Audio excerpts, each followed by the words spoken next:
I'd like to welcome everyone to commission meeting this morning. We're glad you're all here, and we'll get right with the agenda. Number B is invocation, be by Commissioner Ebert. Number C is pledge of allegiance, and that'll be by Sheriff Thompson. And number D, thought of the day, by Commissioner Gibson. We'll go to that point. Our kind, gracious Heavenly Father, we humbly bow our heads in prayer to give thanks for this wonderful day. We are grateful for a day that we are recognizing those who work in public service, for the job that they do, for the men and women who have dedicated their life. We want to recognize their families also for the time, effort, and energy that they allow to go into this profession. We are grateful for the opportunity we have to meet here in public as elected officials, and we ask that you'll bless us and strengthen us and guide us in all the decisions we make today. We are grateful for the men and women who serve in our armed forces, and we ask that as they travel throughout the world, they will travel in safety and they will be kept from harm's way. We are grateful for this country. We are grateful for the liberties and freedoms that we are granted through the Constitution. We ask that we will exercise those freedoms.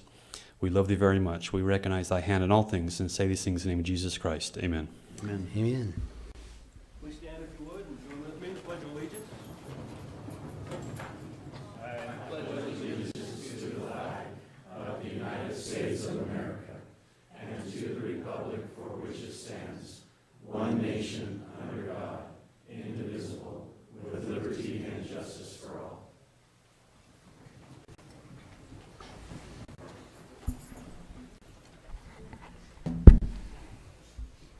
All right, thought of the day today, had one that I wanted to share. You all, probably many of you know Mr. Jim Harvey, who's going to be taking office here in January, unless he gets beat in November by nobody on the ballot. He has got a really positive outlook on life a lot of times, and one of the things he always says to me is a quote by one of my favorite community and church leaders, Gordon B. Hinckley, who used to say all the time, "Isn't it wonderful?" Just that simple. Isn't it wonderful? When I'm whining or complaining a little bit, he'll look at me and say, "Isn't it wonderful? There's got to be a bright side here." And I came across this thought that popped up on my Facebook feed the other day about Labor Day, and it was a quote by another one of those heroes of the past for me, David O. McKay, and he said this: "Let us realize that the privilege to work is a gift, that the power to work is a blessing, and that the love of work is success." And it just kind of hit me as I was kind of moping around yesterday, recognizing Labor Day as a day off. Maybe more than recognizing it for what it really should be. And to me, that hit the spot for me. The privilege to work is a gift, power to work is a blessing, and the love of work is success. And hopefully we can all see that as a success as we find what it is that we love to do and put our time and effort and passion into it. I think it's a positive thing for our entire community if we hit that level of success. So, Commissioner, that's my thought of the day. Thank you. Great thought. We're going to move right along with presentations. We got 2 presentations today.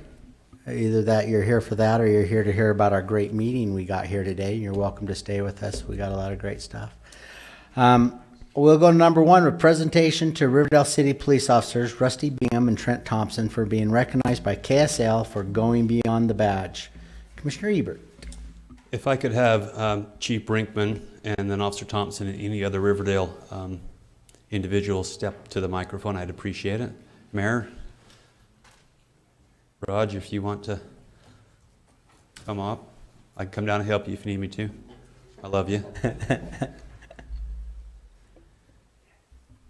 And quickly, if I could have Chief, if you wouldn't mind maybe just kind of outlining Officer Thompson and Officer Bingham were recognized by KSL this last week for some acts that they performed. If you wouldn't mind detailing them for us, Chief. Unfortunately, Officer Bingham had a conflict and was unable to be here today. Wanted to. You know, in law enforcement, I feel like we're kind of crashing a county party here today. The accolade should be for them. But in law enforcement, every day you get the opportunity to serve.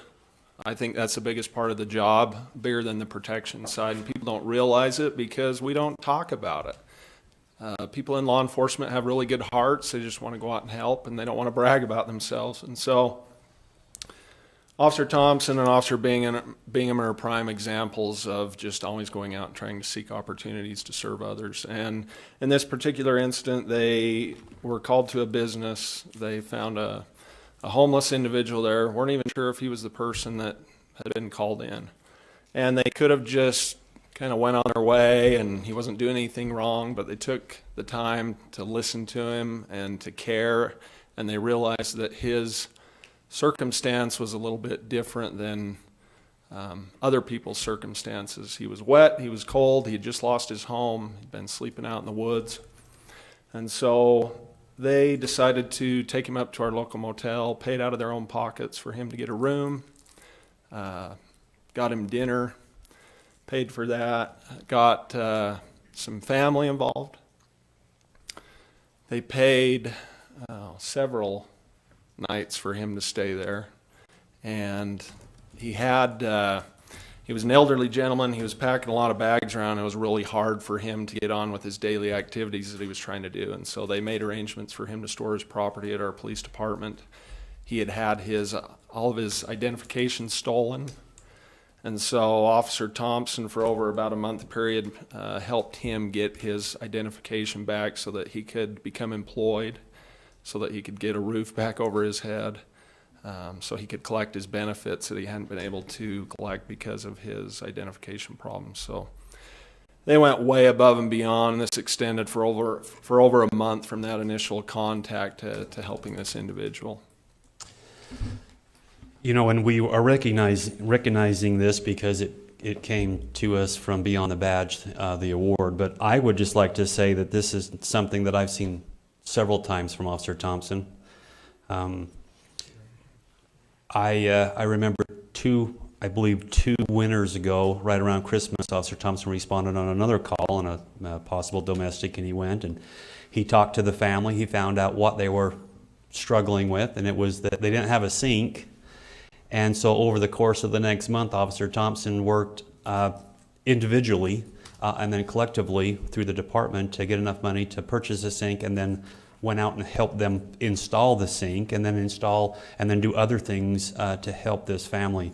And again, and story after story after story. And it's unfortunate that this type of, acts of kindness and acts of service, many times we recognize heroism and valor, and those are very important, and we do that. You do that in law enforcement all the time. But these acts of kindness and the service that really can affect individuals' lives day to day, law enforcement does over and over and over again. And no one's there to see it, because at times it just happens in someone's home or alongside of the road or at a hotel. And I could tell story after story. There was another amazing story that I know that Officer Thompson was involved in that led to saving, several young girls' lives. And so I just wanted, from a commission standpoint, to recognize the great work that's done by all law enforcement, but particular for this time, Officer Thompson and Officer Bingham. So thank you very much. Thank you. We really appreciate Thank you. your recognition. If you, Gibson? Well, I just would echo, I think that the things that usually matter the most to us are the ones that don't make the news, and this one did, but even though it wasn't one of the traditional types of news stories. But I just want to thank you for all of those times when your heart takes charge and you lead from your heart, and nobody ever knows, because those are the ones that really matter the most to people, and they're the ones that matter the most to me. And so if there's a way for you, all of you law enforcement professionals that are here someday, to be in a situation where something like that's going on and happening, I hope you hear an echo besides your conscience that you hear and feel. I hope you hear the echo of us saying thank you, and know that we speak for an awful lot of our constituents as we do so. Thank you very much. Thank you. Thank you. We appreciate that. And Chief, congratulations.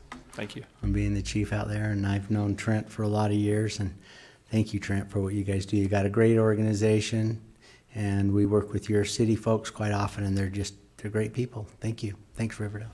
Appreciate it. If we could have you just stay for a couple minutes after our next presentation, we'll like to get some pictures.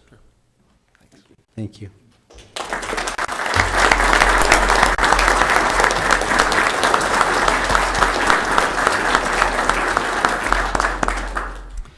Okay, we'll move along to number 2. Weber County Sheriff's Office awards presentation to the following individuals. Come on up, Sheriff. Lieutenant Jeff Pledger, do you want these to come up? Or do you want to call them up one-on-one? Okay. Yeah, It's the, Lieutenant.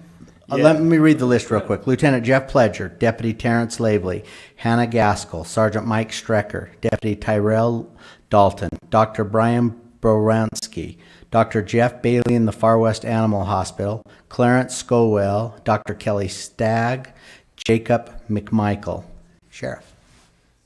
Thank you. When Dr. Stagg and Jacob McMichael could not make it today, and those were awards that we recognized them about a year ago on their contributions, and so the current ones come from the Utah Sheriff Association. So I'll meet with them personally and get with them later on with that. But just quickly, let me say we didn't plan this necessarily with also having the our Riverdale folks here, and I just want to say congratulations and what a fine example of selfless service.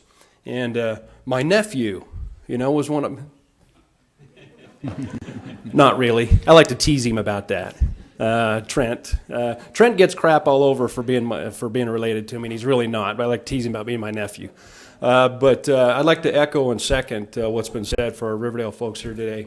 Great department, good people, good to have them here, and really fit well with what we had planned anyway. So good to have them here, Chief. We're gonna go through in a little bit different order than what you read them, Matt. But just quickly, just to kind of finish up with where I was at on the 2 citizen awards with Dr. Stagg and Jacob McMichael, the off-duty fireman. You might recall a little over a year ago when we had one of our deputies who was attacked up on Washington Boulevard, up in Washington Terrace area on the side of the road, and was in a pretty distinctive struggle that he could have lost. And we can't afford to allow that to happen because, unfortunately, too often those are potential serious injuries and or death on our part when we lose those kinds of struggles. And Dr. Stagg and Jacob and Michael were driving along Washington Boulevard and gratefully stopped and got out to help our officer and help protect him from this attack. So we've been very appreciative of them and have recognized them through our office. This came through the Utah Sheriff's Association, and I will meet with them personally later. Neither of them could make it today, and we'll miss them, but I just didn't want to have them not recognized here today either. So we're going to go through a few of these awards here today, and let me just say, we haven't always done it this way necessarily, doing our awards here in the commission meeting. And thank you so much for giving us the opportunity to do that, because I know you guys aren't busy. So, we really appreciate you giving us a little bit of time in your commission meeting, because we know how much you do have to cover. But this is important. This is recognition that is very important to us, and we're grateful for you giving us a little bit of time to do that. So thank you. And along with our good staff at the Sheriff's Office today, and these citizens could make. We've got some other great citizens here today we're recognizing as well, who are just providing great service to the community. So we'll just go ahead and get started. I won't take any more of your time. Sound like a deal? Go for it. All right, let's do Thanks it. for coming. You're welcome anytime to do this here, though. We Just so appreciate you that. know. Thank you. This is great.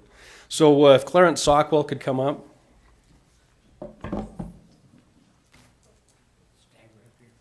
Yeah, come right up here next to me. Yeah. Got to put my readers on. I took mine off.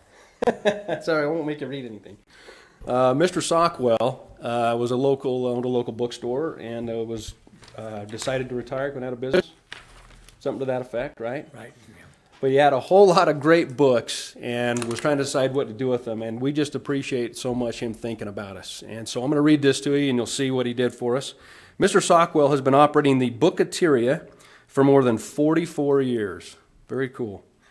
As he was finally calling it quits, he decided that rather than let his vast inventory of books go to waste, He would donate it to someone who would benefit from them. Mr. Sockwell donated thousands of books to the Weber County Correctional Facility. His generosity is appreciated, and the donation he has made has a positive influence on countless citizens in Weber County. By donating those books to our correctional facility, we all realize how important education is. It just is, and we have so many different programs and opportunities to help educate those who are incarcerated. And the donation of these books is just a critical part of that.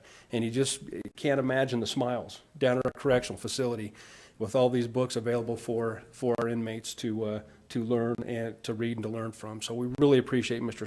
Sockwell. Thank you. Thank you.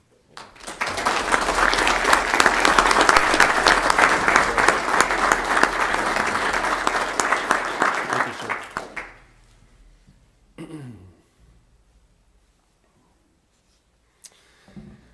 I didn't see if Doc Bailey came in. Is he here? Oh, come on up. Doc Bailey does a lot of our work on our canine program and has for years, right? The Sheriff's Office. We appreciate you. Thank you. Far West Animal Hospital, Jeffrey Bailey, DVM and staff, for your continued dedication and support of the Weber County Sheriff's Office Canine Unit. Dr. Bailey and his staff have responded to calls 24 hours a day to treat canines attached to the Sheriff's Office Canine Unit when they have been sick or injured. Oftentimes, Far West Animal Hospital is dealing with extremely agitated dogs that are aggressive and in shock. Dr. Bailey and his staff professionally and compassionately treat our canines and has become a valued asset to the Weber County Sheriff's Office Canine Unit. Far West Animal Hospital keeps our canines healthy so they can continue to serve the citizens of Weber County. And this has gone on for many years, and we truly appreciate Dr. Bailey. Thank you.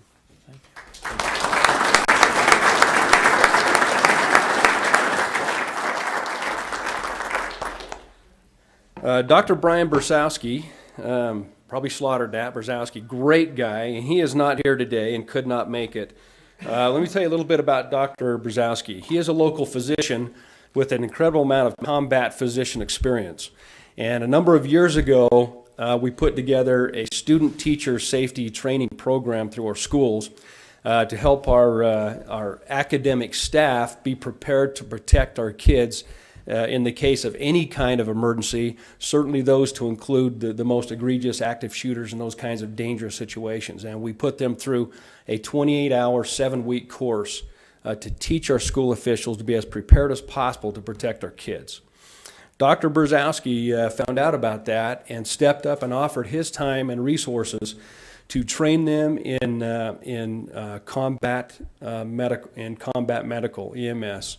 And so he comes in and treats and trains those teachers how to respond immediately to life-threatening injuries, and goes through a 4-hour block with them on how to do that, to render that treatment, and also we help set them up with a nice set of tourniquets and other immediate medical needs and gear and equipment for them to treat those kids in the event that a dangerous and perhaps life-threatening event happens right there in their school and in their classroom. So he is just phenomenal, and I can't say enough about the work that he's done with us. He's been with us now for a couple of years during this training, and the teachers, the teachers and school officials love him and appreciate the time that he spends with them going over these emergency medical services. So let me just read this to you real quick. Dr. Brian Bersowski has been providing critical training and practical life-saving medical skills to the participants of the Weber County Sheriff's Office Student Safety and Protection Training Program since January of 2014.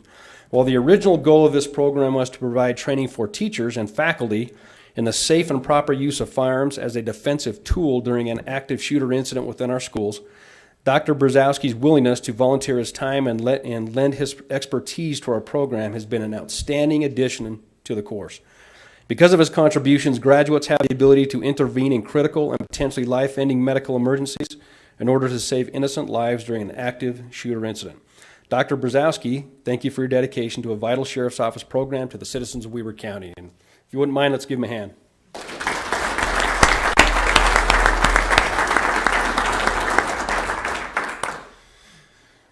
Deputy Dalton, Tyrell.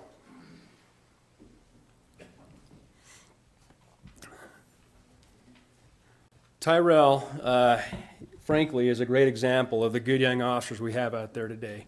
Does a tremendous job for the office, and we're going to award him with the Law Enforcement Deputy of the Year award, and believe me, he's earned it.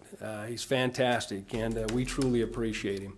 And I could stand here all day and tell you cool stuff about Tyrell, but I'll just read this to you instead because he wants to sit down. Okay.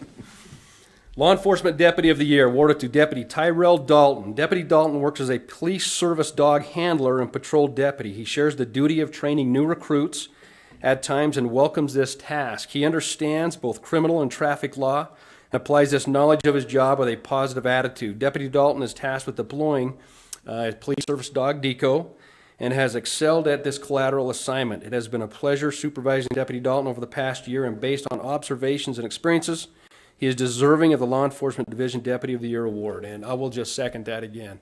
I don't have a week go by that I don't see where Will and Tyrell have been out with their dogs doing demos here and there, and the cases they're involved in assisting with their police service dogs. And it goes beyond just the police service dog. He does a phenomenal job with that. But Tyrell is dedicated and committed, and his service to the community is just outstanding. We appreciate him. Congratulations, Tyrell. Thank you.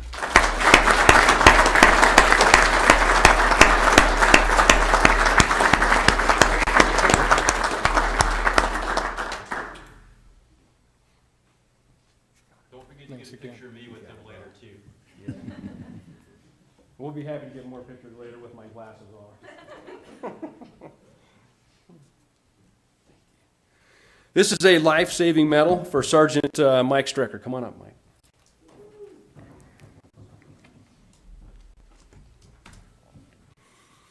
Mike is one of our excellent first-line supervisors, and being a sergeant is so critical. They get tired of me harping on it, but what they do is they guide and mentor our young deputies is priceless. And Mike does a tremendous job of that and did a great job on saving a citizen's life this particular day, and we are so appreciative of him. So let me read this to you. It's our life-saving medal awarded to Sergeant Michael Strecker. On May 26th of 2016, Sergeant Mike Strecker responded on a medical call at a home in West Haven. The complainant reported that he believed as Strecker arrived, he found the patient in full cardiac arrest. Sergeant Strecker immediately began CPR and continued it until medical personnel arrived to relieve him. The patient was transported to the hospital and survived. Sergeant Strecker is recognized for his quick response and actions while ultimately leading to saving this person's life. Just one example of many with Mike, and we really appreciate him. Thank you.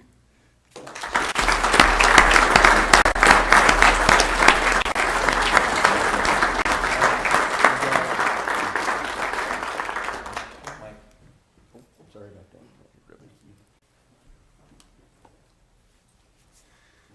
Okay, Medal of Merit, Hannah Gaskill, come on up.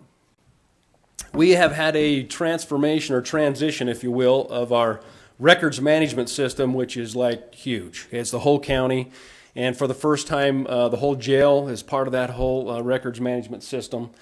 And it has been 3 years, close to it, Hannah, that this whole process has been taking place.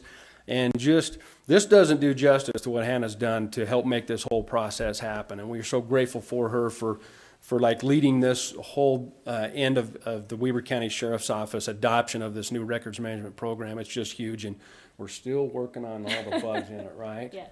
But she is just phenomenal. Medal of Merit awarded to Hannah Gaskill. Hannah Gaskill was selected by the Records Management Services CAD Project Executive Board to serve as the law enforcement representative on the Spillman Implementation Project team.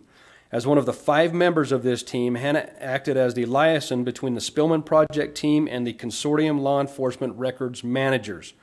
The project timeline was over 18 months, and Hannah served as the project manager during this time, coordinating with several groups for software interfaces, code table management, user management, old system conversion, workflow, etc. Excuse me. She was also instrumental in assisting with all areas of the jail module. Hannah maintained a positive attitude throughout the project despite resistance from others, a little bit here and there, from others regarding the change in software systems. She put in many long hours and excelled in this difficult assignment. Her conscientiousness, determination, and initiative were critical to this project, and her involvement was a credit to the Weber County Sheriff's Office. This just kind of is the tip of the iceberg on what she's done with this project, and we appreciate her. Thank you so much, Hannah. Thank you.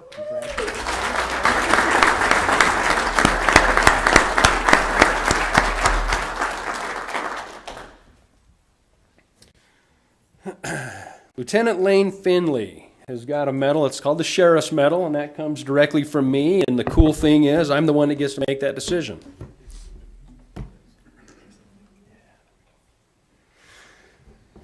So I've chosen Lieutenant Lane Finley for a lot of reasons that everyone here really kind of mostly already knows.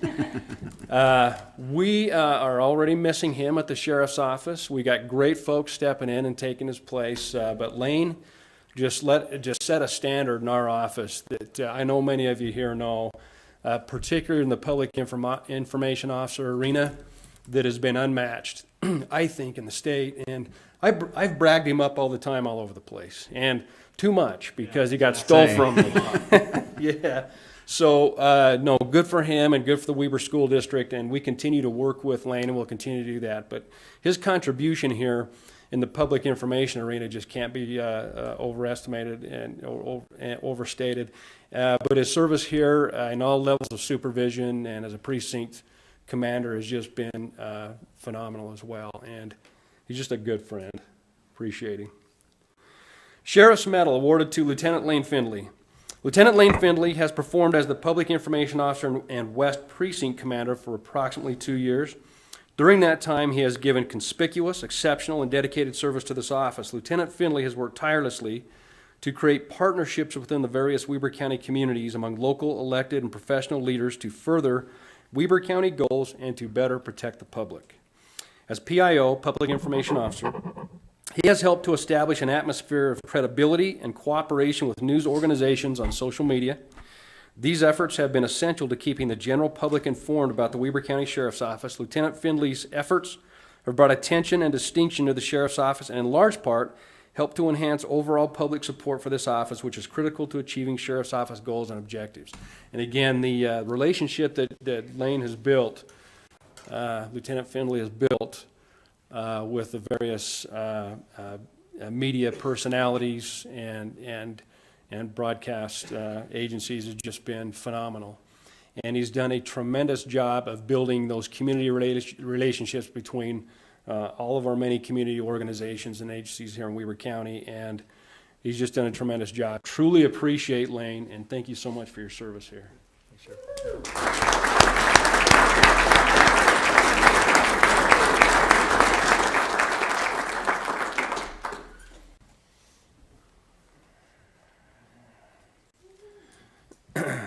I apologize if I'm taking too much time here. I get a little bit. Worth every minute of it. Plenty of time.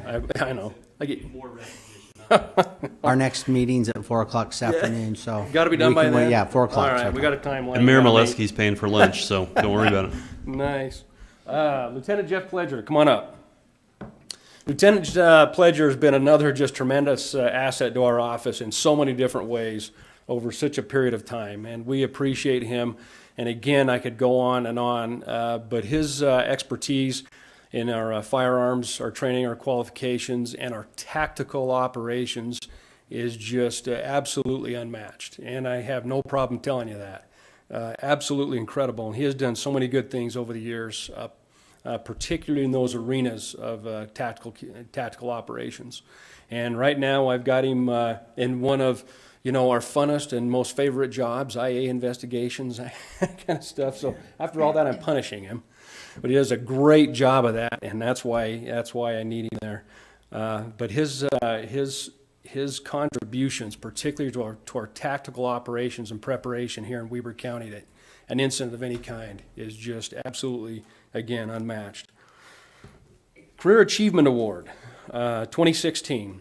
And this covers his really kind of a look at Jeff's entire career, including those tactical operations. Lieutenant Jeff Pledger earned a bachelor's degree in criminal justice from Weber State University, served as the Weber Metro SWAT Team Commander from November 2008 to October 2012, and as the Ogden Metro SWAT Team Commander from October 2012 to August 2015. And it's important to just kind of note that after a very stellar career in tactical achievement, he was kind of looking, in fact, he had kind of stepped away from it and decided it was time to kind of move into some other things. And I talked him back into it. So I really appreciate him coming back into that. And I'll talk just a little bit more about that here in just a moment. He was the operations officer for the Ogden Metro SWAT team prior to commanding the team. Jeff has been involved in the service of hundreds of high-risk felony search warrants, and his wealth of experience in the uses and applications of force and the dynamics that accompany this great responsibility. In 2013, Jeff was voted as the Tactical Officer of the Year here in Utah, recognized by his peers. While he possesses many great personal attributes, he is considerate of others, honest, and has a tremendous sense of duty. He is calm under pressure and makes informed, calculated decisions. He interacts well with others and is a team-first oriented employee.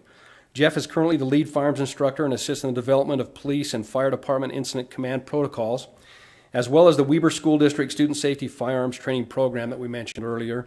And he is married and a father of 4 children, which is the best thing of all, right? Very cool. So let me just continue just a little bit to say this. I'm going to let you hold that so it doesn't. Thank you. Again, just a little bit extra. Jeff had been involved in tactical operations for a lot of years, and very well served, and very well did a great job with that.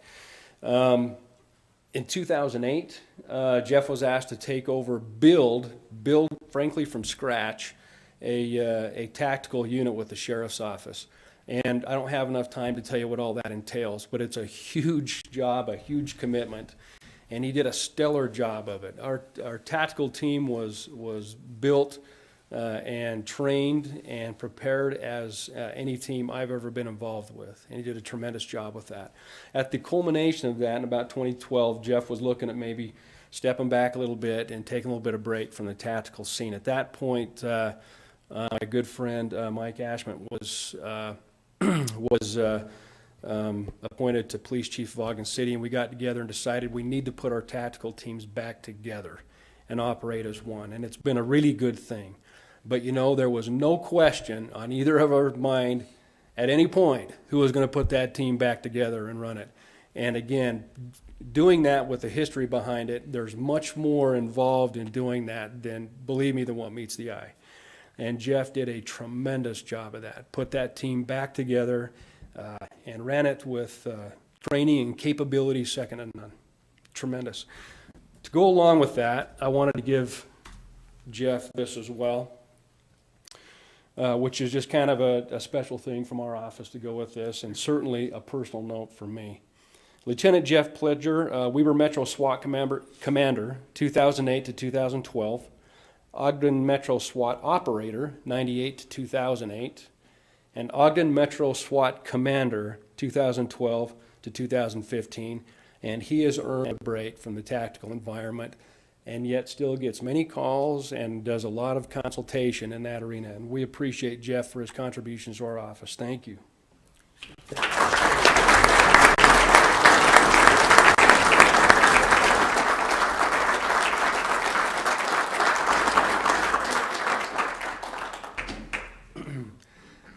Deputy Terrence Lavely, come on up, Terrence.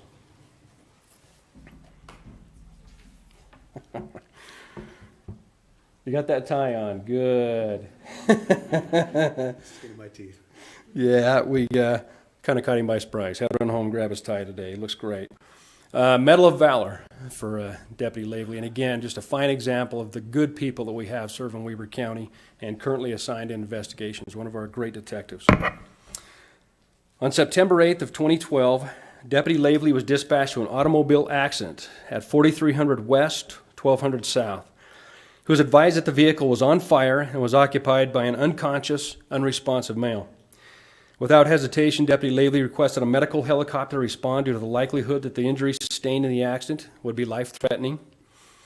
When Deputy Lavely arrived, he immediately approached the burning vehicle and attempted to extinguish the fire. After the progress of the fire had been slowed, Deputy Lavely successfully removed the occupant from the vehicle with help from several citizens. After the individual had been moved a safe distance from the vehicle, Deputy Lavely assumed the responsibility of landing the helicopter. The individual was loaded into the helicopter and transported to a local hospital. Although the individual was in critical condition, he was alive. Deputy Lavely's ability to comprehend the difference between what actions could take place and what actions need to take place reflects the highest quality of a man who is determined to serve and protect his community and fellow deputies. Deputy Lavely's example is a credit to himself, the Weber County Sheriff's Office, and law enforcement in general. And I'll just absolutely second that. Now, the decisions made in some of those most critical moments of life and death, emergencies, and Terrence does a phenomenal job of that, and always has. And we really appreciate him, and it's our pleasure to award him with this Medal of Valor. So congratulations, Terrence. Thank you, sir.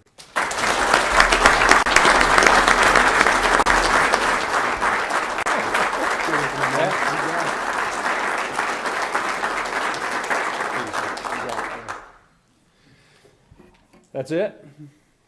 We're on a roll. Yeah, and again, just on behalf of our office commissioners and on behalf of our employees and the citizens that are here with us today, thank you for allowing us this time. And so many, so many good things happen. We wish we could recognize all of them. You know what I mean? We'd be here every week and you'd get nothing done. Oh, that's right, you don't anyway. At me. Obvious. I'm just teasing you. But yes, thank you. We know how busy you are and how much you have to do, and just know how proud I am of my people. Thank you. We are too, Sheriff. Thank you, Sheriff.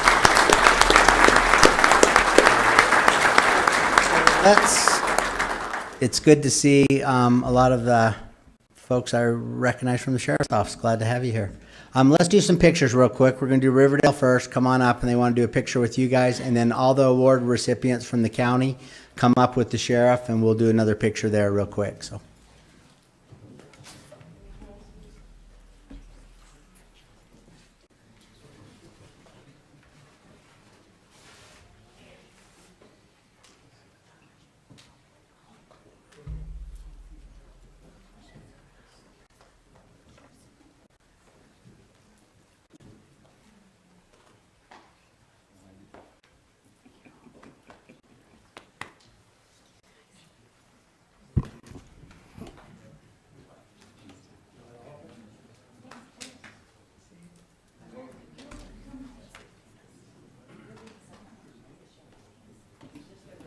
Oh, I gotta have a picture. Hey, were you guys supposed to be in the D3?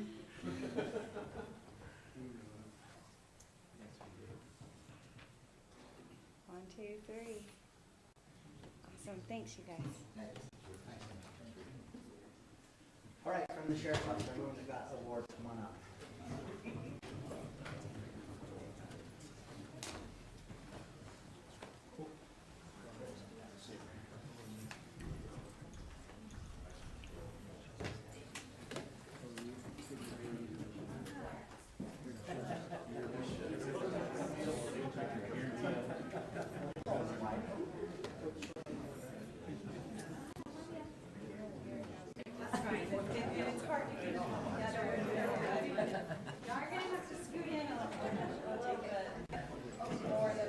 Yeah, exactly. Is there even, I don't know. Hey, everybody's got to suck it in a little bit so we fit in this picture. Yeah.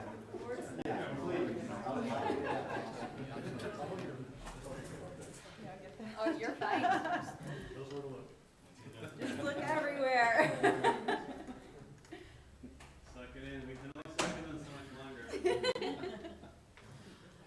Okay, look center now.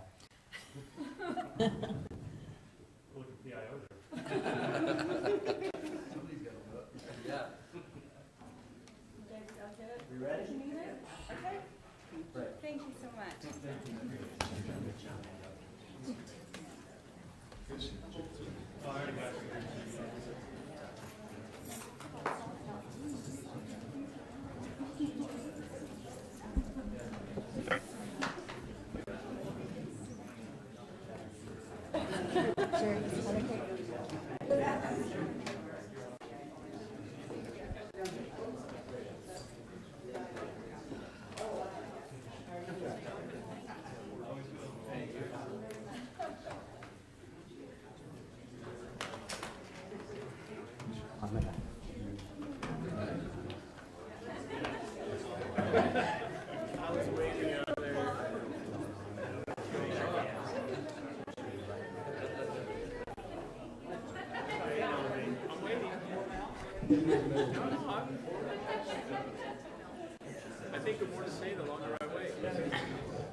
No, that's after lunch, you say, is when you say thanks.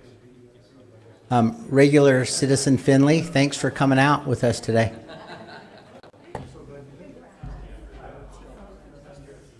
One thing about it, he looked a lot better in his sheriff's office uniform.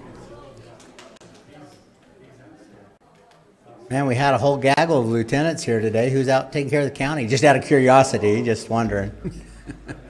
Okay. Yeah, that's okay. I'm all right with that. All right, we're gonna move on to our regular meeting. Just I'm gonna make a quick note here. Item number I, which is public comment, I'm gonna move up in our agenda, and we're gonna do it right after our action items between G and H, because H will have its own public hearing with the public hearings we're doing. So we'll do the general public hearing. We'll move up after number 4 and just before H. So. All right, thank you. We'll move on to consent items, number F. Number 1, request for approval of purchase orders in the amount of $181,333.68. Number 2, request for approval of warrants 408729 to 408899 in the amount of $1,755,991.73. Number 3, request for approval of minutes for the meeting held on August 15th, 2016. Number 4, request for approval of ACH payments to U.S. Bank in the amount of $150,769.57 for purchasing card transactions made through the billing cycle ending August 25th, 2016. Number 5, request for approval to set the date of August 27th at 10 a.m. for a public hearing to consider and take action on a proposal ZTA 2016-02 to amend the Planned Residential Unit Development, it's the PRD, Chapter Title 108, Chapter 5 within the Weber County Land Use Code. Number 6, request for approval of a real estate purchase and sell agreement by and between Weber County and Kidstown Enterprise, LLC for parcel 13-029-0028. Ricky. I felt a lot safer when all of the officers were here. Now it's just us. I'm not going to answer that. Okay, for purchase orders, we had 30 purchase orders this week for $181,000. Almost half, 48% of that, or $87,000, was for the library, and that was primarily for the main library remodel, but also for an interactive table. 15%, or $27,000, was for Parks and Rec, and that was primarily concessions. 10%, or $19,000, went to the jail for clothing, medical gloves, and a dishwasher installation. And very different dishwasher than we see in our homes. So it costs a little bit more to get that installed. 8%, or $14,000, for Homeland Security for folding morgue tables. And Lance Peterson told me this is a regional grant that funded the purchase, and they were working with the state medical examiner to help set up a self-sustaining or independent morgue in the event of an emergency. Hard to think of, but good to be prepared for that. Another 8%, or $14,000, went to the transfer station. That was for temporary staffing and fuel. As far as checks that we wrote this week, we had 171 checks for $1.8 million. 60% of that, or $1 million, was for transportation projects. Most of that went to West Haven City for their 4700 West project, but some funds went to the 3500 West and 12th Street. 11%, or $200,000, was a contribution to the Lantern House, and 7%, or $114,000, was for our IT department for telecommunications line maintenance fees. Wow, great. You know, I'll just make a quick comment on the transfer station. I went out there and spent a little time Saturday and that's one busy place out there. I mean, I didn't realize all that's going on out there on a Saturday. They were rocking and rolling. There were inmate crews from the sheriff's office out there were busily working, and it's an amazing operation. So the folks from operations, I see them back there. It's a great operation out there. Go ahead. Clean up your yard before you went out there to visit? I didn't. I actually know I probably need to do some stuff there. So the only last thing I wanted to talk about was the HCA payments. That's our credit card payments. I want folks to know that our credit cards that we use in the county, that we see this every month. And the problem with some of those is if you're in districts or special interest districts, whatever they may be, water districts, sewer districts, it could even be a transportation district, you never see those. You never see them because that's not in your purview. And so they can charge whatever they want on them. At the end of the year, when the audit comes in, it says, well, they could spend $10 million, $3 million, $100,000 on computer stuff. Well, guys are buying them, and as we've seen in the newspaper lately, there's been a fire district. There was another problem with the 911 district out of Salt Lake City of these people taking literally up to millions of dollars from these cards. You need to know that our credit cards come every month, and we see that, and we review that and walk through that. And so it's an important thing, and cities and counties have that accountability. Sometimes special districts do not have that accountability because you get one budget when you're a special district. And you pass that budget, you never see another dime or where money's being spent again till the end of the year when you audit it, as long as they're within the parameters. So what we do in the counties, what cities do is a great thing when it comes to the ACA cards, as we've seen that. So, and it saves the county a lot of money by doing it. And I'm sure Ricky couldn't give us all the numbers now, but we get great benefit by using those cards. And we require our employees to use them. They can't use their own credit cards unless for some reason they're blocked and they weren't able to. But we require them to use it. And so the benefit from the county has been a great thing. So that's all I have to say on that. Sorry. I'll take a motion or more discussion or. No more discussion. I'll make a motion. We adopt the consent items as read. And I'll second. Got a motion and a second on the floor. Any more discussion? Seeing none, all in favor say aye. Aye. Aye. Passes. Number G, action item number 1. We're going to do public comment at the end of these 4 action items. Gotcha. Request for approval of final reading of ordinance of Board of County Commissioners, Weber County governing parking. Brian, you're up. This was on the agenda last week, but just for the benefit of those who weren't with us last week, this is an ordinance that takes the way we handle parking citations out of the criminal system and the justice court and converts it to an administrative system that will be handled and run through the sheriff's office. So all parking citations will be paid at the sheriff's office. Those people who want to contest their parking citation, they'll have a hearing officer that they can go and contest that with. And if they're not happy with the decision after going and talking with the hearing officer, then they can appeal it up to the district court. The reason we did this is we were having some issues with the new state e-filing system. The state doesn't want our parking citations e-filed, and that's really the only way that we can get them to the justice court. So this will solve that problem. I think it's a great idea. What's our ordinance number, Fatima? 11. I'll make a motion that we approve second reading and final adoption of ordinance number 11 regarding parking. Second. I got a motion and a second on the floor. Any more discussion? Seeing none, it's going to be a roll call vote. Fatima. Commissioner Ebert, Aye. Commissioner Gibson, Aye. Chair Powell, Aye. Looks like it passed. All in favor. Number 2, consideration and action on a request for final approval of East Lake Meadow subdivision, 5 lots at approximately 8600 East, 500 South. Ben, oh, you're not Ben. Not Ben. You're stuck with Rick. Yeah, we're happy to have you here, Rick. This is a 5-lot subdivision. It's meeting all the requirements for final approval. It will require some road dedication. The roads out in this area, none of them have curb and gutter, and so the engineering department has asked that you consider a deferral agreement for this subdivision. Other than that, recommending approval. Commissioners, what's your pleasure? Questions? I'll make a motion that we approve, that we give final approval for East Lake Meadow subdivision, 5 lots at approximately 8600 East, 500 South. Would that include the deferral of curb, gutter, and sidewalk? If it needs to, I guess. That's the Yes, that's recommendation, part of the right? motion. Yes. So if that's part of the motion, I'll second the motion. That is part of the motion then. Great. Well, we got a motion and a second on the floor. Any more discussion? Seeing none, we'll call for the vote. All in favor, say aye. Aye. Aye, passes. Thank you, Rick. Next, Jennifer Graham, come on up. Looks like we got two contracts here. Request for approval of two contracts by and between Weber County and Utah Youth Rodeo Association for the Youth Rodeo 2016-17 season's events to be held at the Golden Spike Event Center. Two contracts to cover all buildings being used during the season. Jennifer, welcome. Good morning. Yes.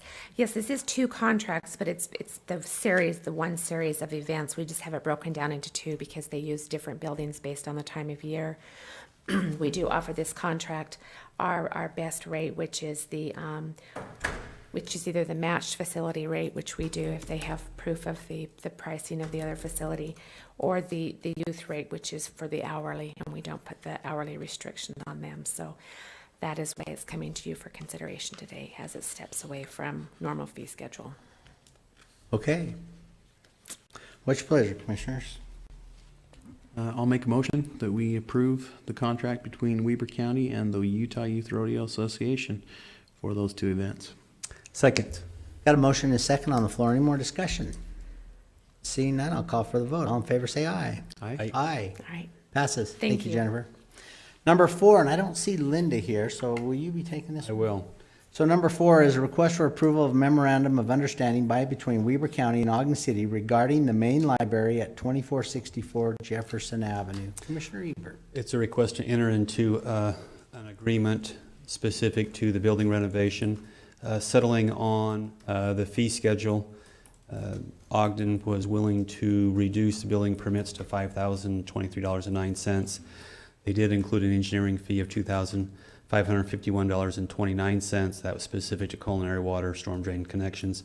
And then the central Weber impact fee, which was $2,333, plus a $12 administration fee for a total of $9,919.38. I believe that these costs, if they were not waived, would have been over $83,000, excuse me. So they were willing to waive a tremendous amount of fees to move this project forward. There's also stipulation for the parking lot modification. It's not an agreement to waive it, but Ogden City has adopted an amendment to their East Central Planning Area map that will allow us to extend the parking lot when we come to that agreement. And then to coordinate our engineering and planning in conjunction with Ogden City to move this project forward. And I believe that's the extent of the MOU. Yeah, it looks good. You know, we were trying to, when we built our library out in Roy, was trying to get an MOU like this that we didn't quite get together, but this is great. Saves the county taxpayers a lot of money. So big shout out to Ogden City. Thank you. I think it's important to recognize that it's common for these government entities working together, as sometimes by interlocal agreement, to work together. I mean, it's all tax dollars, and sometimes by some different groups of taxpayers, but we very commonly allow local governments that same. In fact, I can't remember a time when we at the county have not allowed local government that same benefit when they're when it affects the county. And as Commissioner Bell said, it unfortunately some of the municipalities don't always reciprocate that, but I think it's wise to do, and I think a positive thing, and so I do think that Ogden City deserves credit for being willing to step out and make this progress go, or this project move forward in a positive way. So I hope they're hearing us somehow today and they recognize our appreciation for their working with us on this. The value of the MOU also is that it really delineates responsibilities, so there's no misunderstandings, and I think that becomes positive in working forward, so there's not a project that reaches a stumbling block because the two parties weren't on the same page. So I'm appreciative that they were willing to work with us on the MOU, and I'll make a motion that we go ahead and approve the MOU between Ogden City and Weber County specific to the main branch library. I'll second. So we got a motion and a second on the floor for a memo of understanding with Ogden City on our library. Any more comment? Seeing none, I'll call for the vote. All in favor, say aye. Aye. Aye. Public hearing. So this public hearing that we're having now is a public hearing for our meeting. We are going to do some other public hearings on some land codes and that, and there'll be another public where public can come and comment on that. So Mr. Chairman, not to parse words, but what we're going into now would not be a public hearing. that's It's a just the public public comment portion of our meeting. this is public comment. Thank you. Public comment. So if any public has any comment, Could I make a motion that we only allow the mayor of Riverdale as far as mayors to speak Yeah. to us? I like that. And if your I name have his starts proxy, with, it's if you're a okay. mayor and your last name starts in M, let's say not today. Okay, Mayor Molesky's here. Go ahead, Mayor. Mr. Chairman, Mr. Commissioners, thank you very much. Toby Molesky, Pleasant View City, for the record. I have a letter for you, gentlemen. Dear Weber County Commissioners, we wish to respectfully express concern about the recent Weber County property tax increase proposal to fund law enforcement salaries. While we strongly support the Weber County Sheriff's Office and the brave deputies who serve there, we believe a general property tax increase on all county residents is not the proper mechanism to provide the salary increases that these deputies deserve. The reason is that a large segment of the Weber County Sheriff's Office deputies are providing municipal law enforcement service under voluntary contracts the county has entered into various cities to provide local police services in lieu of a city police department. The cost for these voluntary services should be borne by the cities that use them and not the general county taxpayer through a property tax increase, especially when many of the county taxpayers are already paying for their local police department through their city taxes. Utah law places the primary responsibility for law enforcement services on incorporated cities and requires cities to provide police services. In an urban area, the county has a secondary law enforcement role, but generally patrolling and investigating are done by the local police, and the sheriff focuses on countywide services such as animal control, jail, correction facilities, court and bailiff services, search and rescue, and patrolling unincorporated areas. Utah law allows cities to contract with other government to provide police services instead of creating their own departments, as this may be more cost effective. In Weber County, the Sheriff's Office has entered into agreements with multiple cities to provide police services. By this mechanism, the Sheriff's Office acts as the local police department and hires extra deputies to patrol the city and detectives to investigate crimes reported in these cities. In this manner, the Sheriff's Office provides local service to 7 of the 14 incorporated cities of the county, as well as the town of Huntsville, an unusually high number of cities versus other urban counties in Utah. Davis County, for example, provides service to 2 of 15 cities. Salt Lake County Sheriff provides service to 0 of 15 cities. Utah County Sheriff provides police service for 3 of 21 cities. As a general comparison, the Weber County Sheriff's Office has a large number of patrol deputies and a larger overall budget than the Davis County Sheriff, despite Davis County having far more residents because of the high number of cities Weber County Sheriff provides police services for. We have nothing against the concept of contracting for law enforcement services, and we fully support our fellow cities who have contracted with the Sheriff's Office to provide their local police services. But we believe, as a matter of principle, they should pay the full cost of the deputies, the detectives, the vehicles and equipment, administrative personnel and support staff, and all of the other overhead costs associated with the Sheriff's Office providing local police services. None of the costs associated with the county voluntarily delivering local police service should be passed on to the county-wide taxpayers. Unfortunately, this is exactly what's been happening for many years in Weber County, and the proposal to raise property taxes on the county residents to pay for the Sheriff's Office is a step in the wrong direction. It pushes the true cost of providing local police services away from the cities that choose to contract for such services and onto the taxpayers of the entire county, including those already paying for their police department. We greatly respect and appreciate Sheriff Thompson for his role in addressing the longtime subsidy that has been occurring in delivering of such police services. In 2012, he took the issue head-on and published a comprehensive review of contract law enforcement in Weber County. The Sheriff's Review found numerous legal problems with using countywide tax dollars to pay for voluntary services delivered only to certain cities and made the following analogy. The issue that surfaces related to law enforcement services is that some county taxpayers live in cities that have existing police departments and they pay city taxes and fees for those departments.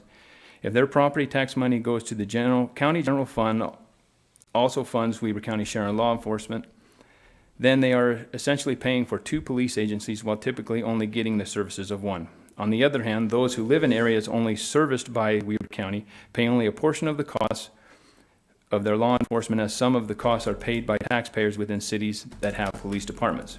This would be like sending your children to school in one district but paying taxes to both school districts. After his 2012 report, Sheriff Thompson made great progress towards reducing the subsidization by raising the costs on contract cities much nearer to the true cost of the Weber County Sheriff's Office providing their police service. But there is still a large subsidy being made today from the general fund and the countywide tax dollars, and the proposal to pay Weber County Sheriff's Office wage increases through a countywide tax increase is a massive step in the wrong direction. You should be raising the cost of providing local police services on those who use them to the true level, including the new wage increases, not pushing more of these costs onto the countywide taxpayer who does not benefit from the Weber County Sheriff's Office hiring so many additional deputies and staff to voluntarily provide local police services in select cities. We are deeply concerned about the impact of the 25% property tax increase on economic development, as the property tax hammer falls most heavily on commercial buildings and businesses who do not get the residential tax exception like private homes. Individuals are looking at thousands and tens of thousands of dollars of additional county property taxes each year under your proposal, driving up the cost of doing business in Weber County. This includes many businesses in our cities who are already paying for our police departments and who should not be asked to continue subsidizing local police service in other cities. Many of our cities have not had to raise taxes to pay higher police wages. We understand the budgetary situation and the challenges facing our hard and honorable law enforcement professionals. We strongly support raises for the Weber County Sheriff's Office, but we believe countywide taxes should be used for raises associated with deputies providing countywide services. And that the raises associated with the deputies who provide city patrol and investigative services need to be handled by raising user fees on the cities who use the Weber County Sheriff's Office patrol services and on the unincorporated areas. We are certainly willing as county residents to pay our fair share of countywide services such as jail, search and rescue, Weber County Sheriff's Office, courts and bailiffs, etc. However, it is simply a matter of equality and fairness that cities who are contracting for services pay the full cost of deputies, detectives, administrative personnel who are acting as their local police. Last paragraph, Commissioner Gibson. Therefore, we ask you completely eliminate... That was a long 3 minutes. You just said 3 pages. You didn't say 3 minutes. Sorry. Start the timer now, at least we'll get it. Yeah. We ask you to completely eliminate the county general fund subsidy of local police services by the Weber County Sheriff's Office before you consider a general property tax increase. This alone will put significant money back into the general fund to be used for the salary increases because it will no longer be flowing out as a subsidy. We ask that the proposed increases for law enforcement salaries be paid by the cities and the unincorporated areas who are using their services. We believe that by this route, you can still accomplish the necessary raises for our deserving and dedicated Weber County Sheriff's Office professionals, but you can also significantly reduce the proposed property tax increase by appropriately charging the true cost of providing contract police services for those who are using said services. Thank you for your attention and for your service to Weber County. We look forward to continuing our work together on these and other issues. Very sincerely, Mike Caldwell, Ogden City Mayor, Willard Cragen, Roy City Mayor, Toby Molesky, Pleasant View City Mayor, James Minster, South Ogden City Mayor, Bruce Richens, Harrisview City Mayor, Norm Searle, Riverdale City Mayor, and Brent Taylor, North Ogden City Mayor. Thank you. So we won't comment a lot on it because it wasn't on the agenda, but I will say one thing, that of the sheriff's office, only 20% of it is law enforcement. The rest of it is either courts, corrections, running 2 jail facilities, animal control, our bailiffs. So, yes. Most of those things that are considered countywide. Are countywide. But scope. yes, you're right, Mayor, and we are working on some of those things now, so thank you. I think I would just add to that, and I think as long as we don't morph into a legislative discussion here, I think we can probably give an opinion. what Commissioner Bell said is absolutely true, but I think the issue as it is brought up is valid, and I would just give a suggestion that I got an email on yesterday, or I don't know, Friday, asking for agenda items for the WACOG meeting.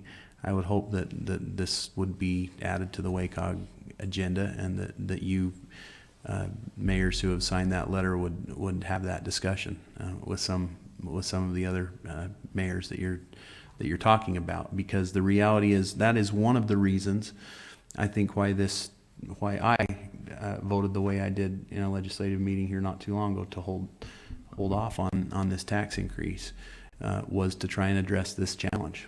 And I think I kind of disagree a little bit with Mayor Molesky from the standpoint that it's going to be a huge number, but we need to know exactly what that number is. In my opinion, I want to know exactly what that number is, and what change could be made in order to make sure that there's parity here and fairness across the board. And I appreciate that thoughtful letter. I think it was well written, and I appreciate the positive solutions that came from it. So thank you. So it is, Commissioner, I've asked for it to be on the WACOG agenda. Okay, So great. it'll be on Monday, on that Monday, the next Monday, week from today. So it'll be there, and it'll be a discussion that we'll have. Hopefully, we'll have a little more stuff for you, Mayor. We're working on it now. We're right in the middle of budget times right now, and we're trying to get all our stuff together, so. Okay, we're still on public comment. Anybody else on public comment before we go into come on up, state your name and where you're from. Thank you. My name's David Feldbaumer, and I'm a resident of Arizona. I'm from Fountain Hills. Okay. But I'm a property owner in Ogden Valley, and we're up here for a few weeks, and I've kind of run aground on this, run into this issue of the new geological study. We've got raw land up there that we're intending to build on someday, and I understood that Charlie Ewert was going to talk on that. I don't know if I missed that part or it's upcoming in this agenda. Is that part of the upcoming public hearing? So I don't know if you want me to comment before or wait till after. You'll be able to comment during the public hearing on it when we talk about that. So Oh, okay. That'd be perfect. You'll have more time, you can comment on it. Once we read what we're Okay, doing, perfect. staff will tell us what they're doing, and then you'll have time to Okay. comment. Thank you. I'll wait. Thanks for coming. Any other public comment? If not, I'll take a motion to adjourn public meeting, go to public hearing. So moved. Got a motion and a second on the floor. Any more discussion? Seeing none, all in favor say aye. Aye. Aye. Charlie, come on up. Number 2, public hearing for the consideration and discussion on a proposal to amend the following section of the Weber County Land Use Code. Definition 101-1-7, General Provisions 102-1, Natural Hazards Overlay Districts, 104-27, Supplementary and Qualifying Regulations, Number 108-7, Hillside Development Review Procedures and Standards. Number 108. 14, to clarify the Planning Commission is not the only land use authority over projects with natural hazards, and to provide clarity, remove redundancies, include process steps and appeal and natural hazards review. Just before I start, thanks for coming, Mayor and Roger. We appreciate you guys coming to our meeting. Mayor, get him back to that city safe there. Yes. Go ahead, Charlie.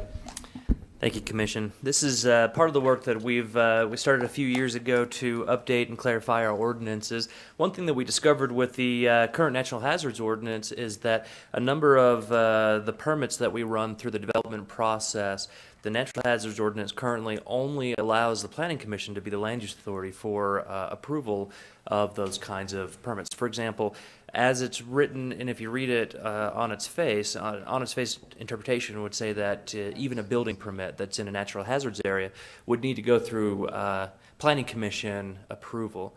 And that's not the case for most building permits. Most building permits just go through planning staff approval, and they go through the building division, and they get approved. What this would do was it would modify the process so that those permits continue down the same process that we've been executing, and not have to go through the Planning Commission every time that any simple building permit needs to go through the process. Does that make sense? That's the biggest change here. As we got into the ordinance, we found a need for clarity in a number of different sections. We're not radically changing the review process for geologic hazards anywhere in the county. What we're doing instead is creating some clarity in how exactly that process would work. What the old ordinance allowed was the county to reach out to UGS to do third-party reviews of natural hazards and geologic hazard study. UGS a few years ago politely declined doing that anymore, citing some liability issues. So what the county then did was we hired a geologist, a couple of geologists, to review geologic hazards reports coming into the county and then verify results. Geology gets very academic very fast, and there's a degree of artistic interpretation, I would say, amongst various geologists, which leads to an environment where geologists disagree with each other quite frequently. And what we were doing when we were having a third-party geologist review the private market's work is driving up the cost to developers or to landowners who want to develop on their property. What we've decided to do instead with this modification, which again is not significant modification from the way the ordinance was written, just provides some clarity, but it is a bit of a modification from that third-party geologist review. What we're doing instead is throwing out to the private market and saying, geologists, geotechnical engineers, developers, you guys get your professionals all together and come up with your work plan on how you're going to develop in the geologic hazards areas. The geologic hazards areas, that's another subject that's a little bit sensitive because we're not exactly sure where all of them are. Nor what they all look like. So what UGS did is they completed a map. This is actually a result of our hydrogeology study. They were able to complete the 30 by 60 Ogden quadrangle with a lot more detail in it. It's not so detailed that we'll be able to find every hazard everywhere, but they try and put some broad boundaries around where suspected hazards could exist. And then from there, we would say, if you're in a suspected hazard area, hire yourself a geologist and do a report. That part hasn't changed. We just understand a little better where the suspected hazard areas are.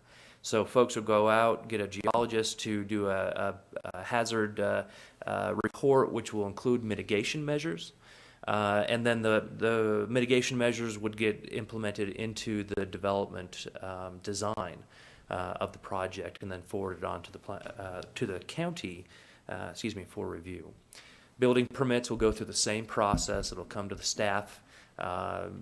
Conditional use permits will go to the planning commission, and just like the subdivision that you just approved, those kinds of subdivisions would still come to you. So this is just adding one little step in the process, as opposed to making every single one of these permits go to the planning commission. A couple of things to take note of. I made a last-minute change from what you might have received earlier in the week, last week, if you received your packet that early, and that is, get it up on the monitor for you. Can you just give us the line number? Yeah. Forgive me for all the pages.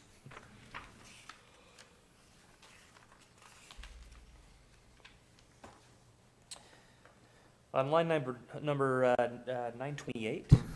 928 of, yep. The first sentence started with some exceptions for the county engineer or the planning director to forgive the requirement for geologic hazards when it's clear that there is not a hazard in the area. What we did was we moved that straight to the exemption sections, 108.22.5, and modified the exemption sections a little bit.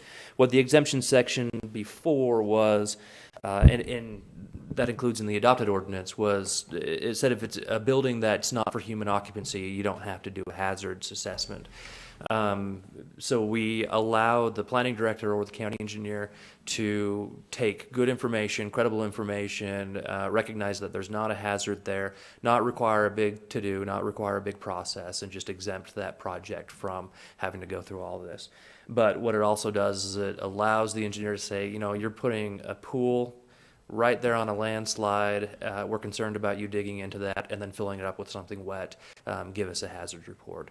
So even though it's not for human occupancy, he still has the ability to still require one. It's actually defined in our code, and it's 2,000 person hours per year. Now, I'm not there clocking how many hours somebody's living or residing in something, and so we try and do our best based off of what the building code defines as occupancy as well. But swimming pools, barns, accessory buildings, sheds, garages, those kinds of things are utility occupancies, not intended for human occupancy. People go in and out occasionally, but you're not going to see more than 2,000 person hours a year in that.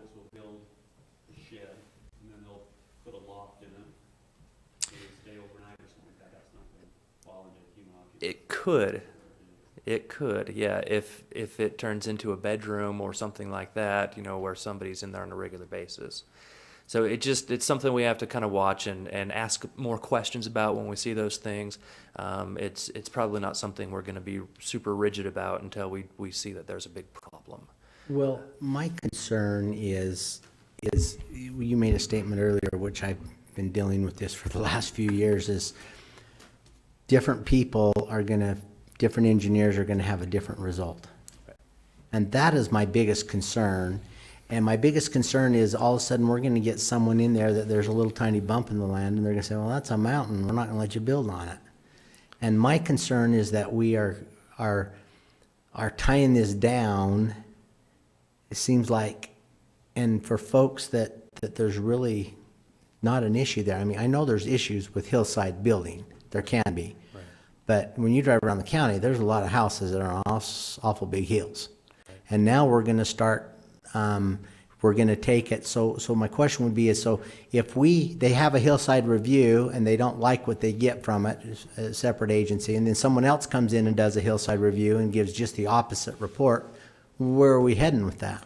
Yeah, your question is valid, and it's actually one of the reasons why we wanted to dive into this. Rather than having the county say unbuildable, which we're not in any case, everything's buildable. And it's actually a bit of a challenge for us to know exactly what a developer can afford and can't afford. And it's just a matter of designing and mitigating around whatever the hazard or the potential hazard is. And so from a county perspective and from an ordinance perspective, we shouldn't be saying anything's unbuildable. We should be looking at what the private market says, what those scientists say, should occur on property in order to make it safe or reasonably safe. And safety could be safety for the occupants, but primarily safety for county infrastructure and safety for neighbors who didn't cause the development to happen. Does that answer your question? Well, Get to it? it answers it, but it's still leaving. And when you say, well, the county's not going to make that decision, someone else is, well, I can guarantee I can find engineer after engineer that say it's safe as can be, and another engineer is going to say it's not safe as can be. So who decides at the end of the day? At the end of the day, it's going to be the project professional, geologist and civil engineer working with the county engineer. And the county engineer, Mr. Anderson, we've worked with a number of different projects where one geologist says, I'm not going to put my name on this one. So the developer goes and finds another geologist who's willing to work on it. And that other geologist comes up with good mitigation measures, and the county engineer will take the expertise that he has to review that and determine whether or not that mitigates. In some cases, he may send it back to the geologist and say, still have this concern and this concern. But what this does is it eliminates the county's geology review and the geologist saying fix all of these issues and make it instead of reasonably safe, very safe. So we're just looking at reasonable factors of safety as opposed to eliminating all risk. So you're thinking this is less restrictive? Yeah. Oh, yeah. Much less restrictive than what we were doing this last year. I mean, we'll always be on the hook at the end of the day because we have to sign it. Is there a concern if we're less restrictive that there's a balancing act, less restrictive is more liability. Yeah. Comfortable with that? We've batted this around a little bit. It's like it reminds me of doctor shopping a little bit, and that's what my concern is. In our office, we call it planner shopping. And we get it every once in a while. We are satisfied with the result on the balancing of that risk. We actually worked with a very good land use attorney by the name of Jody Burnett to try and figure out where exactly we are. He says as soon as you start stepping your foot into the regulation where we're doing the geologic hazards analyses, we're buying a lot more of that liability. But either way, I mean, when you're looking to the private market to fix a problem or you're looking for county regulation to fix the problem, the county is the one governing the sociality side of things, and so we're going to be named. A second question I have is, through our hydrology study, you said that we came up with a new map. Did this new map create more areas where we had issues or concerns, or was it all areas we were already aware of? In the Ogden Valley, the Ogden, it was the Coogan and King, I believe, is a 2001 quadrangle, if I remember correctly. It lumped a lot of geologic units in together. Some of them were hazard units. Others of them were not hazard units. So in some cases, getting a finer level of detail, there is more land shown in a hazard unit because we could break those out. But it's a greater level of specificity. In other areas where on the old map it might have not been shown as I shouldn't say hazard area, I should say hazard study area, because we won't know if it's hazard until a study's been done. In other areas it didn't show as a hazard study area, and the new map now shows it, and vice versa. It's one externality that happens when you get more detail. In fact, I've got the map. If you want to see the map, I can put it up. I on the looked screen. at it. If Commissioner Gibson's got something to say, or I'd like to hear the public comment, what they have to say on this. Come on up and state your name and that you're from Arizona. Now, is that just past Hooper or West Ogden, I guess, where you're from? Just kidding. Okay, yeah. No, it's a little south of there, actually. Yeah. And I did jump the gun earlier. I'm sorry I didn't. No, you're great. Just state your name again and where Okay, you're I'm from. Dave Feldbaumer, and I just learned a bit from what the presenter gave. But there's one thing clearly he didn't mention, and that was the cost of these geological studies. And that's what I've been confronted with since I've been up here rooting around at this the last few weeks. And, the lowest number I've heard to date, the absolute lowest, and this was done several years ago, was $3,500. Okay, and I've heard through my realtor that there was a pair of lots that the owners collaborated to get the geological study done, and they split the cost, and the total bill was $20,000, i.e. $10,000 per lot. So, I mean, I know you guys are having this issue with the property tax increase and what impact and the outrage from the residents on what a few $100s a year in property taxes is doing. And yet we're talking about a situation here where you're looking at putting tens of thousands of dollars on individual lot owners. And it's I mean, I understand there's a need and a responsibility for the county to ensure that the housing is safe and the things are properly constructed. But when you affect that in a way that costs individual property owners, for example, my wife bought a lot out in Causey Estates, a fairly rural, part-time habitable area, for $36,000. And you start talking about $10,000, that's a third of the cost of the property to build a doggone lot. And so I've been talking to geological engineers and getting an idea from them of just how to proceed on this. And there's a bit of a chicken and egg issue as well. They'll say, okay, well, once you have a house plan, I can look at it and determine whether the cuts are too severe or the footings aren't right. So think about it. You're trying to sell a lot to somebody, and when you're looking to buy a lot, you don't have a house plan. So the guy who's buying the lot's going to want to know for sure that he can build a house before he plunks his money down on it and know that it's buildable, but you can't do the study until you've got a house plan. I mean, there's a real chicken and egg issue there. So I understand from the county's perspective the need to make things safe. But if you look at maybe a couple houses that have been affected where the foundations have cracked and they've been abandoned at the cost of, say, several $1 million in property loss, the answer to defend against that is to put $10,000 cost on, say, I don't know how many lots there are in the Weber County, but say there's 10,000. That's $100 million of cost to the public to protect a subset. Okay, so what I'm here to elicit today is that perhaps the approach is wrong.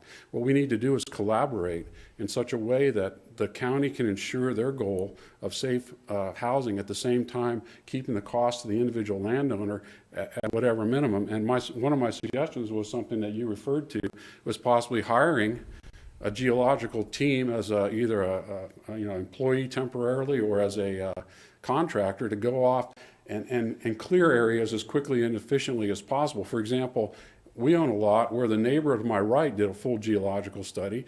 The neighbor to the left had to do a full geological study, and I'm being told that I'm going to have to do a full geological study. I'm right in between these two guys. I mean, common sense tells you that the dirt on my lot probably isn't much different than the dirt on my neighbor's lot. So why should each individual individually have to go through this process when you could perhaps hire someone to look at a geological area, a smaller geological area like a particular subdivision, and go in there and do some soil samples and say, okay, if you're in this subdivision and it's a certain kind of a material, geological material, that we'll put these guidelines down as far as, if it's this slope, you have to go in this kind of a footer, or do something to mitigate the problem on a broader scale and keep the costs down for the individual homeowner. So I'm glad I had an opportunity to speak this morning, and timing was good. We just happened to be in town this week, but I guess that's pretty much sums up.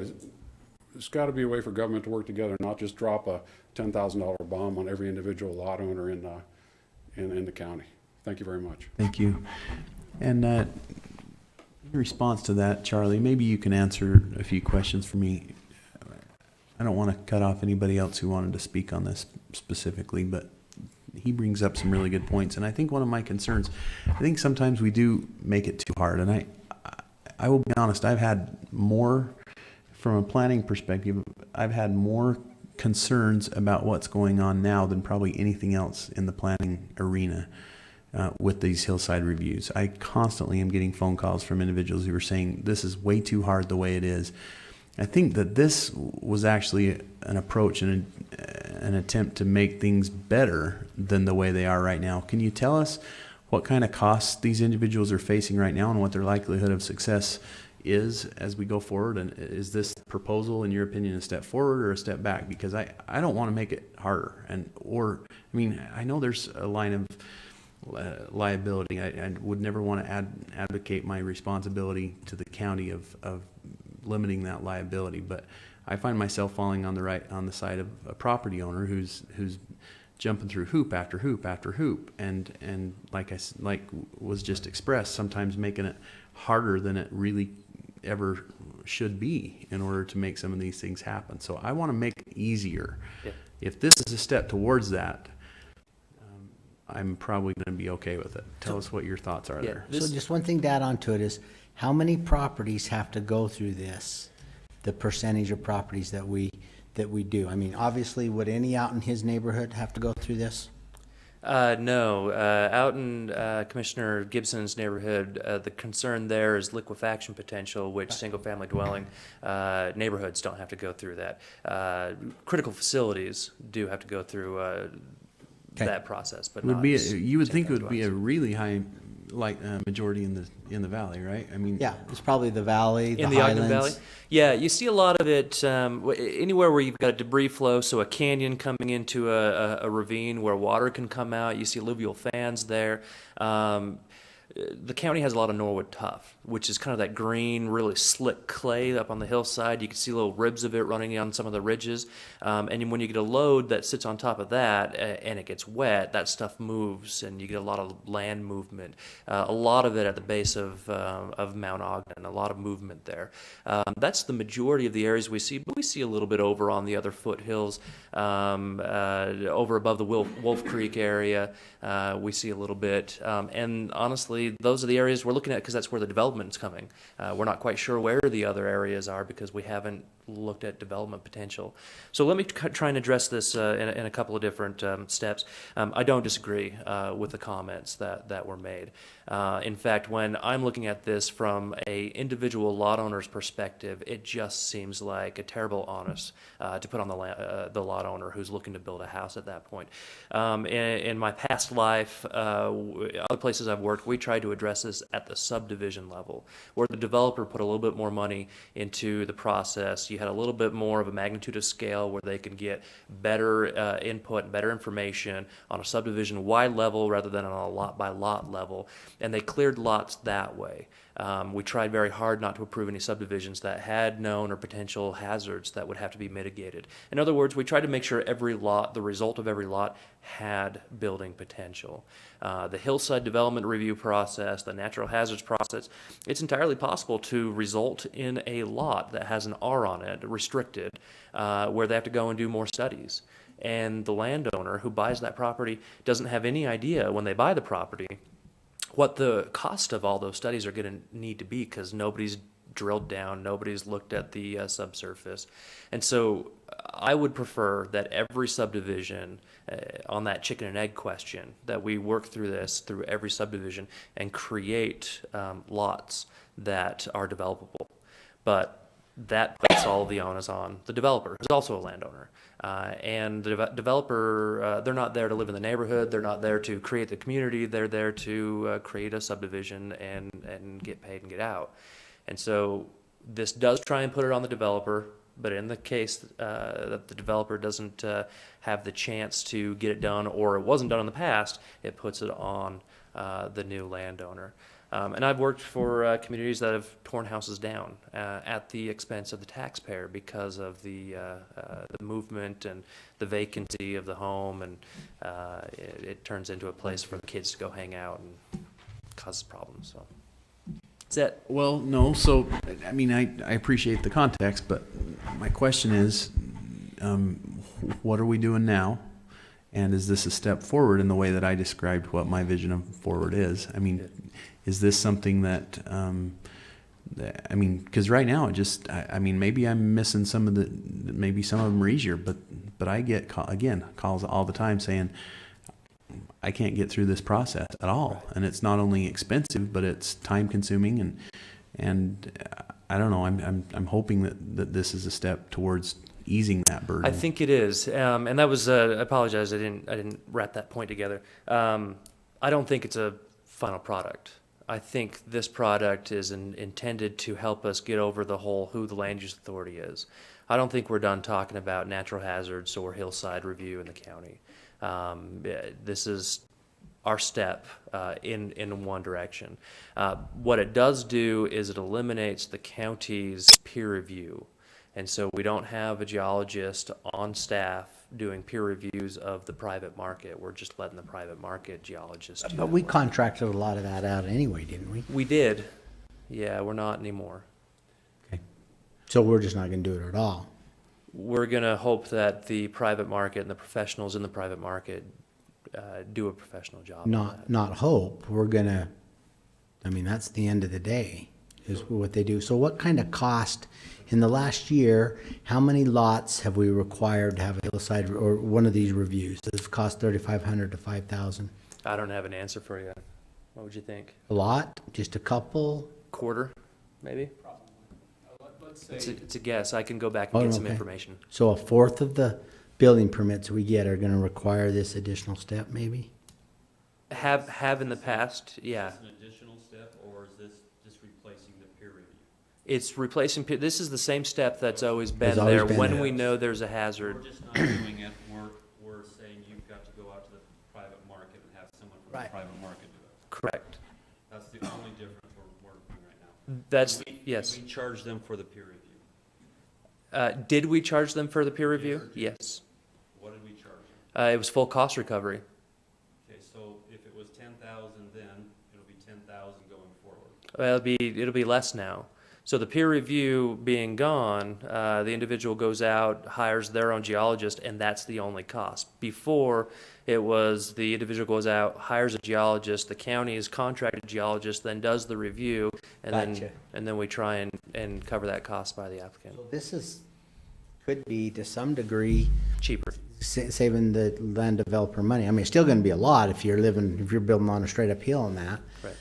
But okay, that makes sense. So that's the only thing that the fix is, we're not gonna double charge them.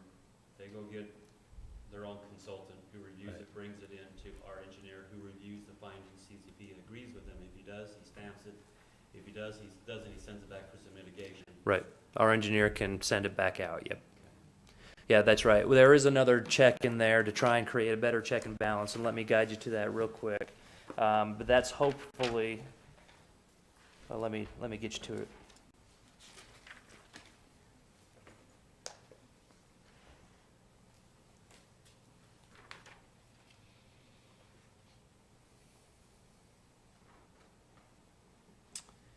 In Part C and Part D, when a developer, whether that be a landowner or a subdivider, when they go out and get a study and report, the requirement for the geologist is to submit a statement to the county saying, we've done this in accordance with best industry practices and in accordance with the law. And so we'll get a letter stamped, sealed from them stating that. In Part D, development design verification, the geologists don't design their subdivisions. It'll be a civil engineer, it'll be a geotechnical engineer that'll work on that. And after the design has been accomplished, the designer will go back and work with the geologist to verify that it addressed his concerns. And together, the designer and the geologist will submit another letter to the county saying, we have verified that the concerns have been met from the original geology report. This is just our way to try and help the private market check itself as opposed to us providing that check. It's making a lot more sense to me. Do you mind, does that answer some of your questions there, sir? So come on up, and I would like to hear with him as he got done speaking where I'm missing, because to me now, my mind tells me this is going to be a little bit cheaper, still going to be a little expensive, but that it's taken it between you and your engineer. As far as the flow goes, I understand what he's saying about the flow. Okay. It does seem to be more efficient. I would, I don't have hard data to refute that it's going to be more cost efficient this way. From what I'm understanding, it's going to be much more cost on the individual because there's many, many, many more lots are requiring to go through this process. There's this new geological map that came out, and I've been told that that's the reason for this, but from my conversations with local geological people who are on their list of recommended geologists, they said Weber County didn't care about this for 25 years, and now they're requiring every lot. Used to be you could get a geologist to go out and do what they called a reconnaissance, and they would look at the lot, walk the lot, look at the neighboring houses, understanding the slope and the conditions, and they could write a letter saying this lot's good to go. That's not the case anymore. They say the county will not accept a geological reconnaissance letter. You have to have a full geological study, and Okay, that does cost. they're shaking their heads. So Charlie, come on up and explain that to Or me. Sean, or both. Or Sean, or both of you. One other comment is Yeah, the go number ahead. of lots affected. From the maps that I looked at with one of your employees, and they kind of panned around the Ogden Valley, it seems to me that the majority of lots are now affected by the new geological map. So I would think the majority of lots need to go through this process. Not just hillside, but flat lots. We can get those maps pulled up if you want to, but we still allow and in fact require site reconnaissance. So the first step to determine whether or not, if you're on a subdivision lot that already has not been subjected to a geologic hazards review, first step is that the landowner hires a geologist, does a site reconnaissance, looks around, tries to determine whether or not the map is correct. Sometimes the maps aren't correct, and if it is correct, tries to determine what exactly it is that needs to go into the next step. Sometimes they could clear a lot very easily, and all they do is write a letter to the county. That's not changing, and the cost for that isn't $3,500. And every geologist does a different has a different cost scale. But we've been hearing anywhere from a few $100s to $1,500 to $2,000 for that reconnaissance, just depending on what the maps say, where the site is, how much land they have to cover, that kind of stuff. What about the inference that there's a lot more sites now with the new map? Did you experience that? No, I wouldn't say there's a lot more. No, the question is where is development happening? And I could pull the maps up. We're working with Allison and GIS to color the known hazard study areas with the areas that aren't known hazard study. I think that's the question, is we've had known hazard areas, and now that we've come up with this new map, how much did that affect the old map? How many more were created? Did it seem like they were the same? Was there a lot more? I'm not entirely certain. I'm going to have to go and run an analysis of that through GIS program. Okay. And which we can do. In fact, if you guys want to postpone making a decision, I can answer all of these questions So- at our next meeting. Does that cause you guys problems if we if we decided not to make that decision today and wait till next week, we wouldn't need to do the public hearing and everything, just an agenda item? No, the process is in place. It's the same process we've been using for the last few months. We're using the pending ordinance development as our ability to work through this. We're not sending everything through the planning commission like the current ordinance would require, because we have an ordinance that we're currently in development. So I think we could take a little bit more time and get some answers to your questions. You know, and my last comment is, I think one of the reasons you're hearing and seeing this is because you've got a commission that's really looking at gathering data and making decisions based upon hydrology and new studies and new information. And so you see a little different, I think, decision-making the last year and a half to 2 years, where we're really focused on making sure that we're driving in the right direction. And so it's not that I don't think that they cared in the past, but maybe they didn't access all the information technology that they had, you know, their hands on. You know, Ricky Hatch is an example of that, and all the stuff he's doing in elections and how we're trying to use modern technology. And the last thing we want is a house sliding down a hillside. And so, Well, go ahead. No, go ahead. I lost my thought. I'm sorry. Well, I was just going to say, by the same token, yeah, we don't want to see a house slide down the hillside. But again, you know, I mean, none of us want to be, why did the county approve that lot, you know, 20 years from now or whatever. But as a county, and I remember having this exact conversation with Sean when we talked about this issue, because I saw this as an opportunity when you presented it to me to improve things. And there's a question, how much are we willing to, you know, in the risk management game, how much are we willing to say that we can eliminate all of the risk? And if that's the case, we create one very, very difficult situation for property owners. And I tend to say that we ought to have a reasonable risk management strategy, but that we got to be really careful not to make it so that property owners, whether they be individuals with a one lot subdivision or a developer, that we make it so hard that we can't see appropriate progress there. It just goes right to the core, to me, of an individual's right to use property for its highest and best use. And as a government, it seems like sometimes we get too involved.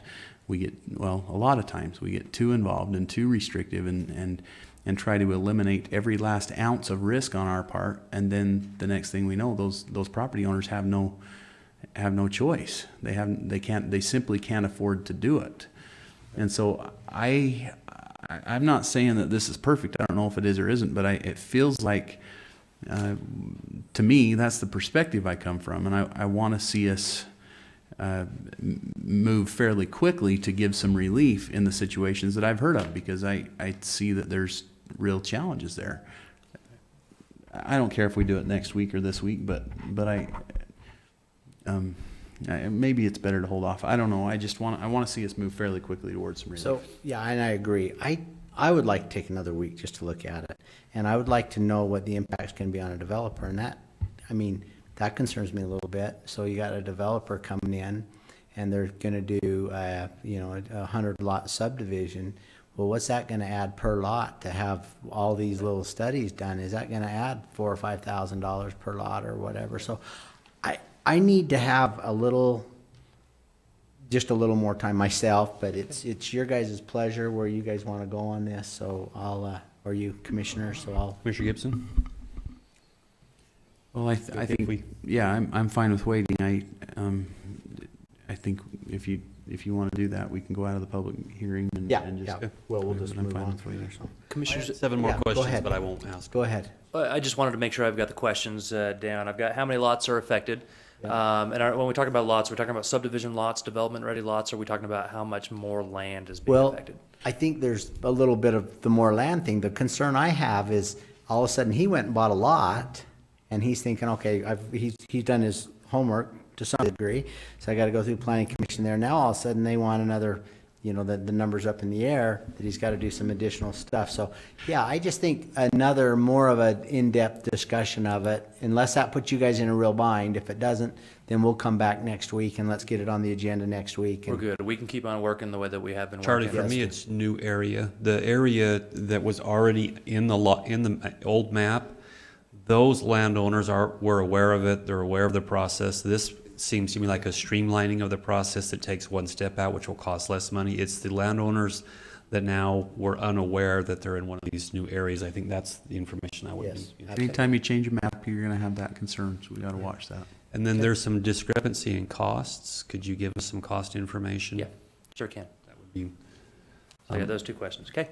And Charlie, so, and this is who, I mean, you said at first that this was mainly about addressing who the final authority is. That should be clear at this point, right? There's no questions really on that. Oh, yeah, there's no So that question makes on that one easier. And I guess the only other question that I would have that we should probably look at is what is the number of the new, what type, well, it probably goes back to just what you said, how many new residents would be affected? And not only that, but what you brought up about can we address this better at a subdivision level, I think, rather than an individual lot level. It seems like I don't know if this gentleman's individual lot was purchased as a previously created subdivision, but it would be nice if that was addressed in a little bit of a larger scale up front rather than holding it off for each individual lot. Maybe that's one way to approach it as well. I agree, and if there's consensus on that, again, I don't think this is a final draft. This is intended, or excuse me, a final landing spot. I think that we need to spend a little bit more time, and if there's consensus on this idea, the question, Mr. Chairman, that you asked about individual costs, if it's spread out through a subdivision, the scale is a little different, and you can get a lot more done if you're looking at more than one lot at the same time. That's point one, but point two, that cost is then rolled into the lot, and the person who's purchasing the lot, they're paying for it at that point, as opposed to buying a question mark and not knowing how much more they're gonna have to spend to make it buildable. But this is kind of interesting, Commissioners. It's an inherent issue because as you watch some of the building, especially in the valley, the lot prices go up dramatically with the view, right? And in order to get a view, on a hill, you got to be on a hill somehow or up higher than some others, and so it's Where do you kind of get one a of view in those. West Weber at? Oh, Third floor. cows. Third floor. Get to the third floor. Okay. Charlie, would you also make me, or the commission, work an information flow from the old system to the new system? Ask that question one more time. Information flowed, right? You talked about how it went through a peer review, it went through our engineering, then it went through that, and how it now. Process flow chart, I'll get you that. And a comparison of that. Okay. We're loading you up, but a comparison so that we can see that we're Packet making wasn't some, long enough, I'll make it longer. so that we Got can it. see that we're making some improvement Okay, in got the it. process. Okay, do I have any more public hearing? Go ahead, you can say. I want to just say that I'm really encouraged to hear that everybody's sympathetic to this issue. And I didn't mean to rain on anybody's parade. It looks like there's been a lot of really good work done on this regulation, so that's all good. I would like to add this comment that my particular subdivision, when the developer did create the subdivision, he did do a geological study, and I've got that report.